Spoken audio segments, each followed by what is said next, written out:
Hello everyone!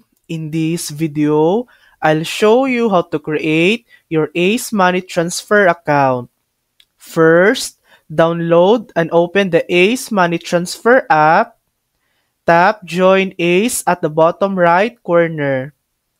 Enter your email address, create a password, and select the country you're sending from and sending to.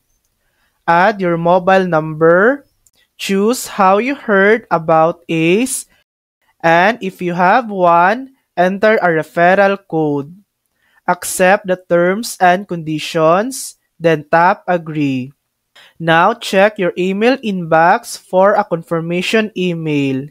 Click Confirm Email, then go back to the app and log in.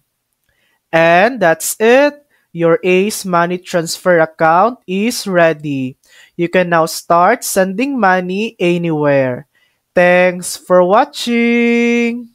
If this video helped you, please like and subscribe for more helpful tutorials.